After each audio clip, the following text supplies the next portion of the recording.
Good morning and welcome to Drawing Obatala. I have already sketched him in with a pencil. I am going to start inking in what I have and then erasing all the pencil out, and then I will be coloring it. It's going to take me probably a week to get it done. So I'll be videotaping it in segments, and then I'm going to edit it down to a 20-minute chunk, so you don't have to sit here and watch, I don't know, 20 or 30 hours of drawing. Yeah, nobody wants to do that. All right, have a wonderful day, and I hope you enjoy this.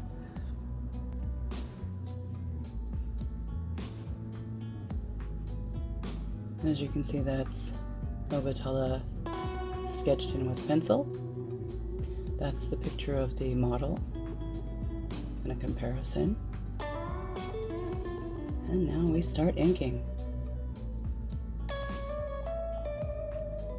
The model's name is Rogue Marby Scott.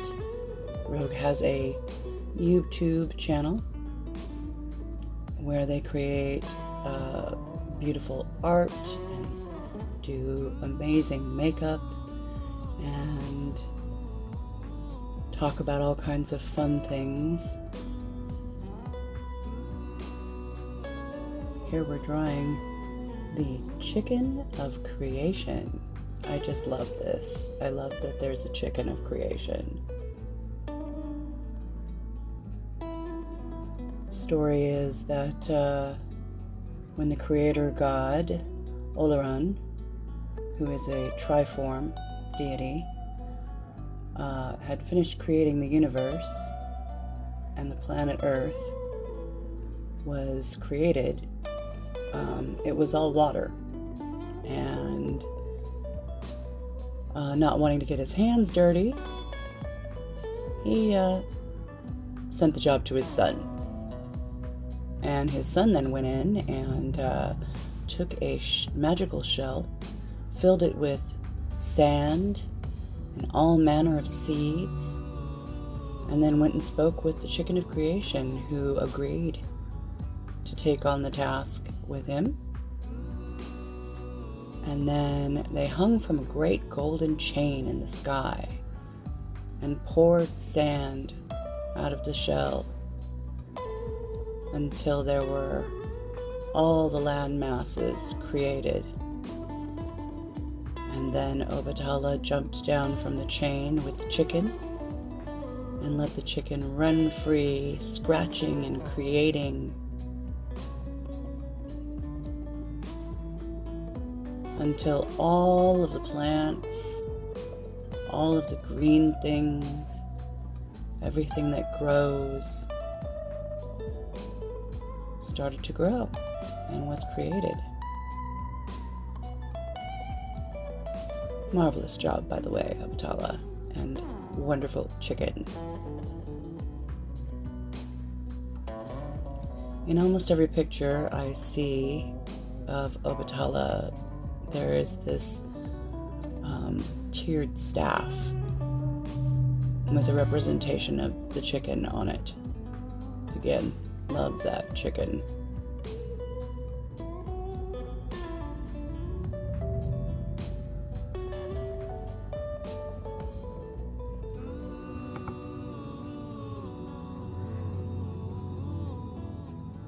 The really wonderful thing about Rogue is that when I discussed the project that I'm doing with them, and asked them if they would be interested in being one of the deities for this, not only were they excited about it, but they actually posed, did the makeup, did an amazing video tutorial on how they did the makeup, and the experience of doing the whole thing, researching, etc., which was really amazing and wonderful and fun. And if I can, I'll put a link in the bottom in the description to Rogue's page where the Obatala video is, or the link to the video. Sorry.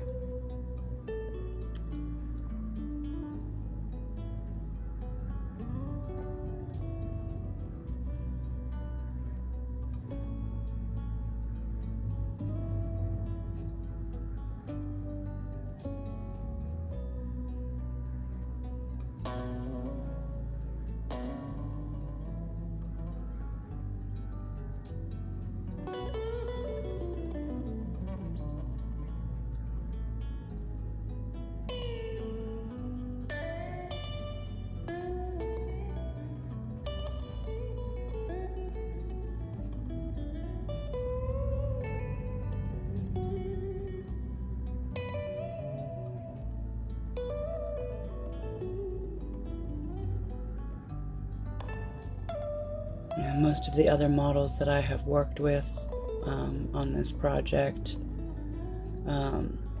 they just had me pick from their own pictures that they already had up. One or two of them actually posed for me, but not like this. They didn't like put on costume and do all the makeup and just be absolutely phenomenal. I mean, they're all phenomenal, don't get me wrong. Every single person in this book is amazing. They're wonderful people who are doing great work out there in the world. And I'm going to make sure that they each get a page at the back of the book where they can talk about and promote themselves and what they're doing.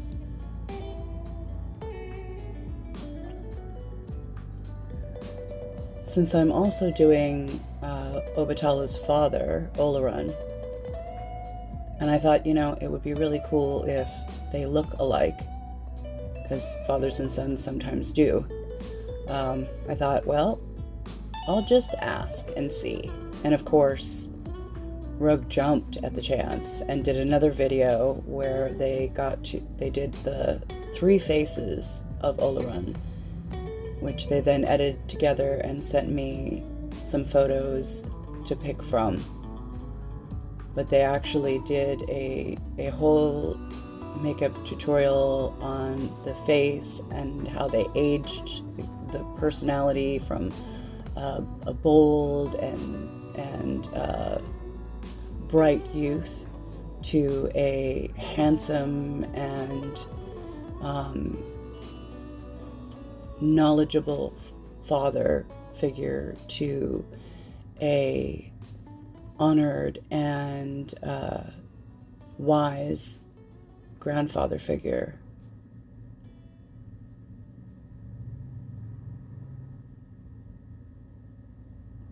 It was truly amazing.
Now I have erased all of the pencil out so that it's just ink, and gone back over all the ink again to make it nice and crisp. And I'm going in now with a indigo blue to create the shadows.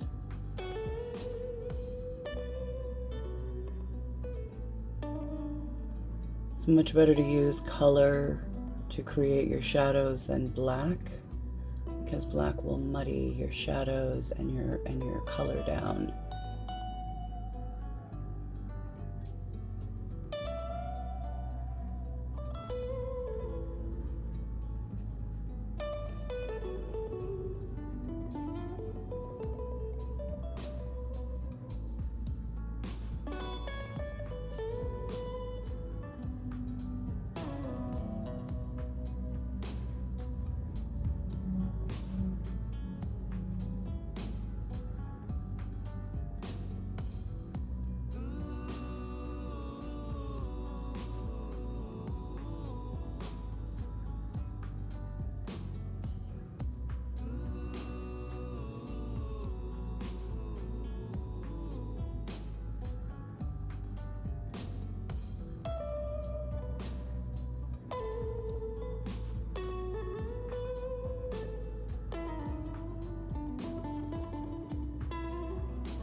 Now I'm going in with a nice dark, warm brown in the shadows, going over all of the indigo blue, and then coming out a little bit past where the blue has stopped.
I believe this color is called Chestnut.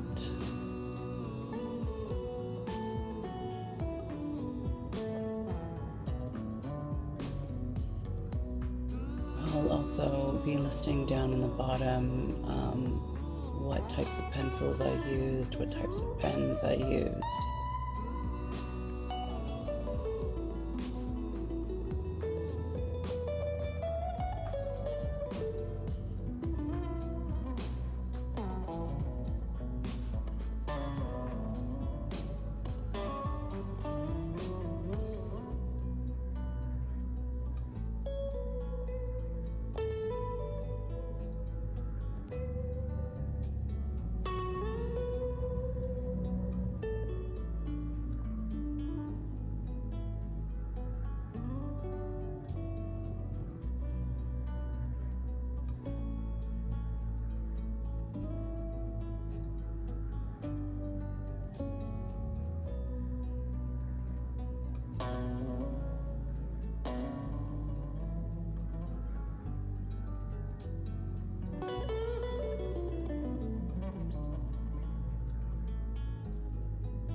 one's called Nectar.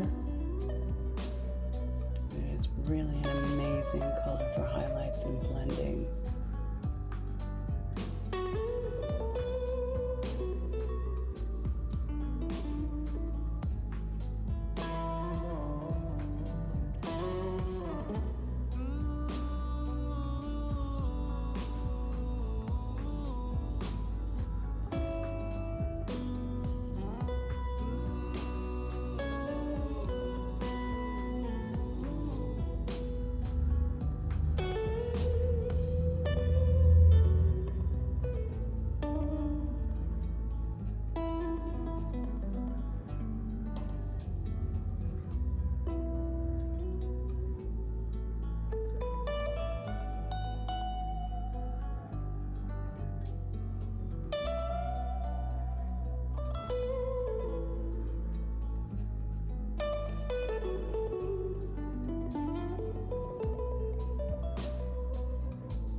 Pretty sure this pencil, this color is Tumeric.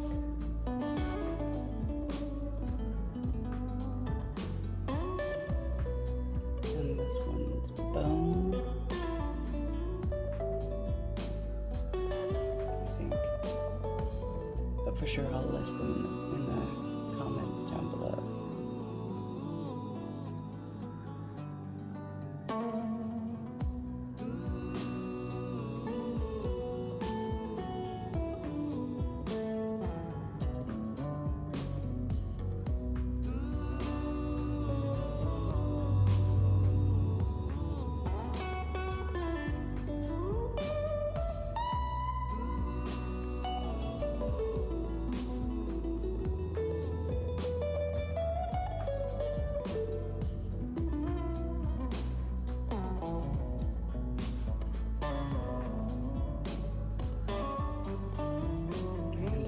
Sore at this point. I've had double carpal tunnel syndrome, carpal tunnel surgeries about a year prior to this video, but there's more going on in there than just the carpal tunnel. There's a big swollen lump in my hand, and they need to do some MRI work and CT scans and all that, but I don't have insurance, so at some point when I do finally have some kind of coverage, they'll be able to help me. But in the meanwhile, I just do a lot of Aspercreme and Tylenol, and yeah. But pain is not going to stop me from drawing.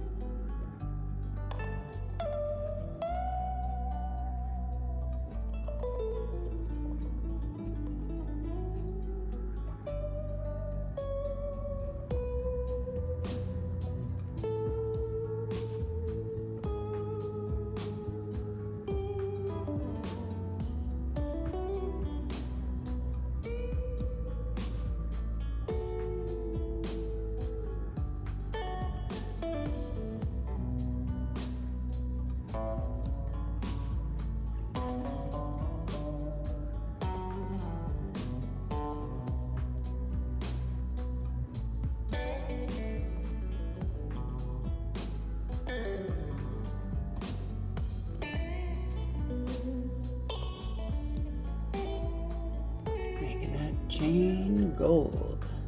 Bling bling.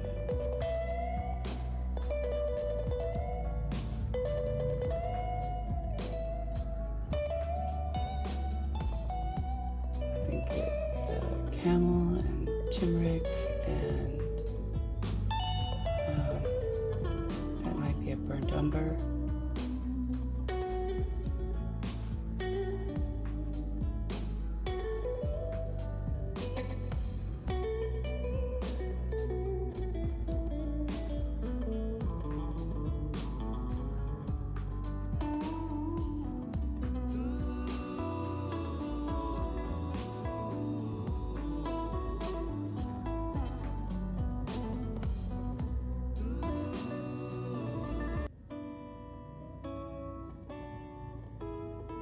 Cleaning it up a little bit.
These metallic pens I found were really amazing. They were able to go over top of the pencil. Usually when you're using like Prismacolor or Arteza colors, they're kind of an oily, not oily, but kind of a greasy, I guess, pencil. And so when you try to use felt tip Sharpies or other pens, even paint pens, have a tendency to just like clog up and dry out and stop working, even though there's a ton of paint still inside of the pen when you use them in combination with these kinds of pencils.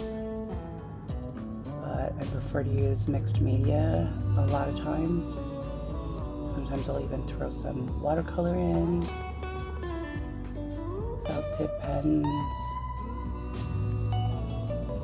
It's more interesting, gives it more texture.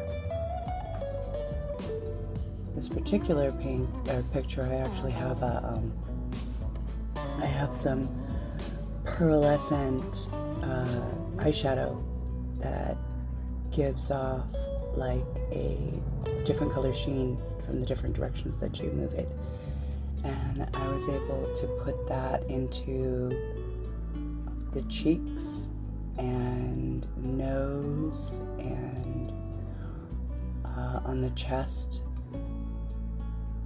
because in the actual photographs Rogue used an iridescent powder very similar to that, and it looked really cool, so I was really hoping that I would be able to somehow recreate that. You can't see it unless you're actually looking at the actual picture, because you have to move it back and forth in order to get that color shift. Same with the gold paint in the sand. You can tell it's there, but you don't see it shine until you kind of tip it back and forth a little bit. It's really cool. And the white paint pens that I used on the lips and in the eyes and the eyebrows it's a kind of a thicker paint, so I was able to get not only it to shine really cool, but I could build it up a little bit in the eyebrows to give it a cool texture and make it look like hair.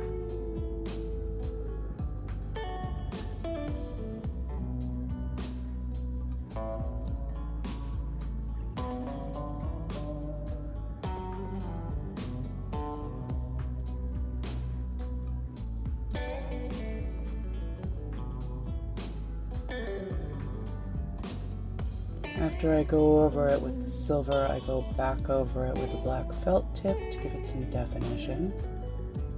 I'm sure you've seen me doing that so far.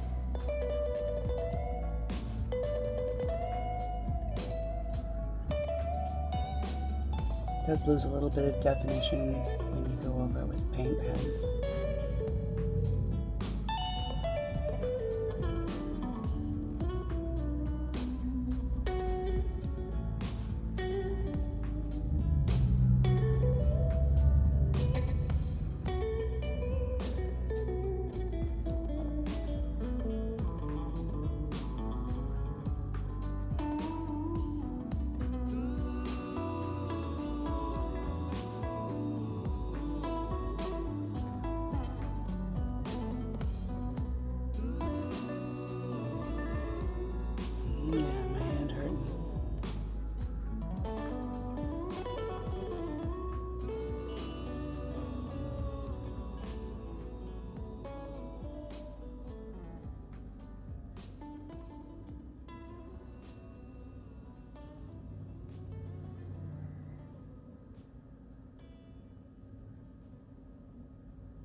To being done with the cool leaf and berry and flowers on the headdress.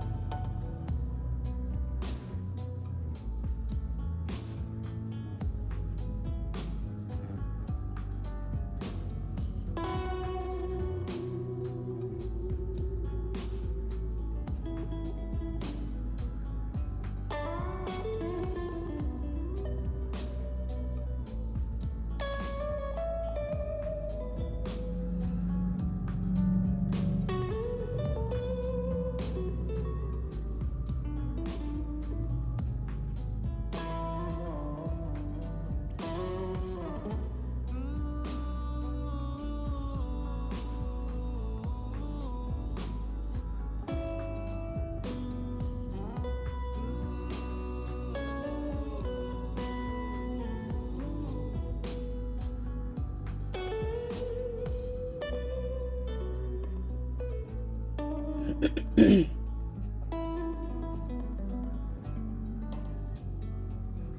to show you that gold shine.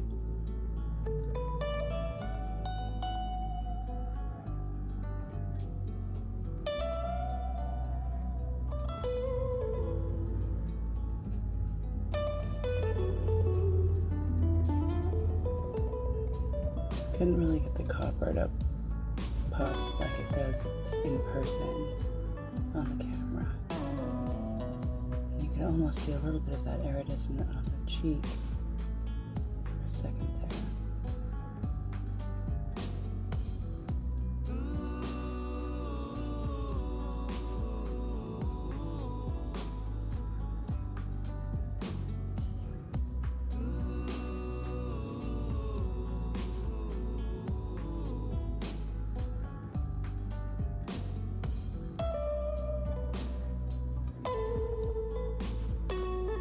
Copper, I hadn't finished the silver on the bottom.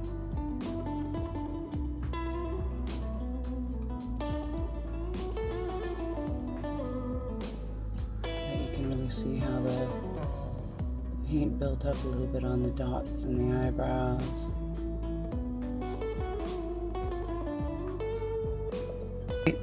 I had to stop for a little while and work on my other project, which is the bathroom.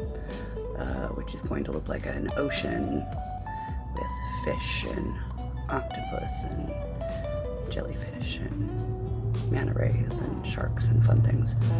Bubbles, lots of bubbles. Because, you know, why not? And then I have a whole nother project that I have to get to work on in the basement, which is the game room. But for now, I am back to trying to finish Obatala. I'm getting very close, so here we go. I'm gonna put you on my little stand, and off we go. It's really wobbly there, that's crazy.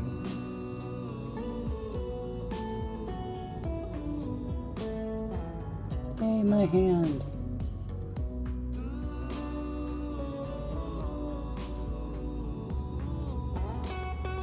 And then I sped it up quite a bit for this part because, excuse me, because it was actually very long.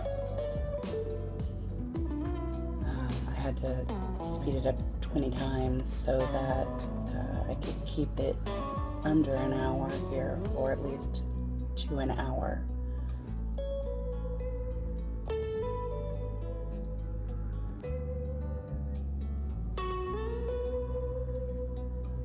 This was my first attempt at doing sand dunes. I really love the vibrant colors that you can see in some of the photos online of sand dunes.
I love that Rogue chose a fluffy woolen chitin. It feels and looks so luxurious, you know? Especially standing there in the desert in a fluffy, comfy frock. It's kind of like a chitin, the way they have it tied, but I'm not sure. I'm totally uneducated in the way that the South African people use they tie on the cloth around them in this really cool way. It's not like a sari at all. It's also not like a chitin in any way, shape, or form.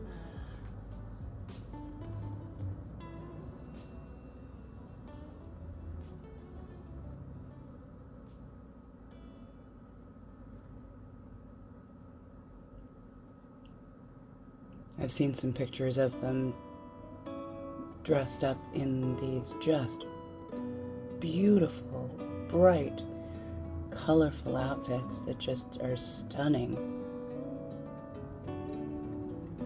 I love the textures and the colors of the fabrics that they use in Africa. They're just amazing.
So I just wanted to show you the finished picture.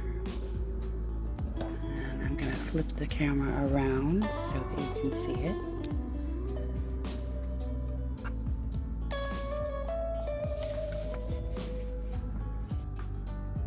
And see if I can get that. There it is on the cheeks. And there it is on the chest. Set this down so you can get a good look at it. There is the finished picture.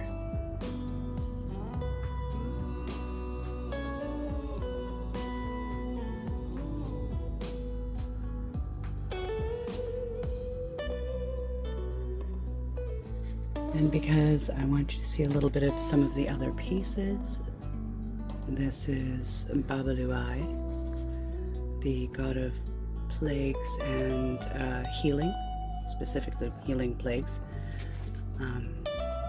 This is Yamea, the goddess of abundance and good fortune and rivers.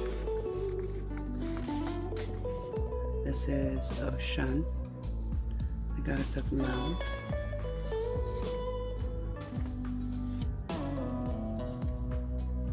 This is Mujaji.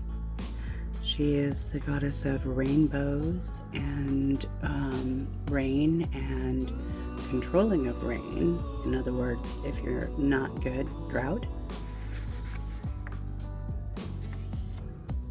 This is Anansi.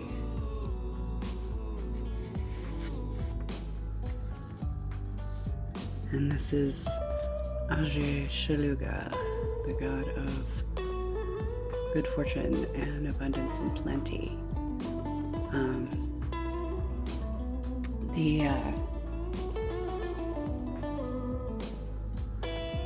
love these. Their color is so bold on some of these. I don't have a copy of the picture of Shango that I did.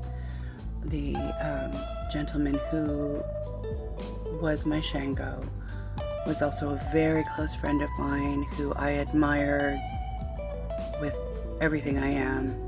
He was an amazing father, a leader in his community. He helped all the kids in his community. He taught martial arts, and just, he was an awesome guy. And his wife is a really cool lady who I adore as well, who's also going to be in this book. Part of the proceeds from this book, in addition to what we pay the author and what we're going to be putting into the charity, we are giving a small portion of this also to his wife and children, because, you know, COVID is a horrible thing, and I'm broken by the loss of my friend to COVID. So yeah, I want to give a small portion of the proceeds of this book to them in remembrance of their father. So there you go. If you like this video, I hope that you subscribe. I hope that you hit the like button and the notification button. I haven't done a lot of videos. This is my my second video. I am going to be posting more as I learn. This is a learning process for me. So I hope to see more of you, and you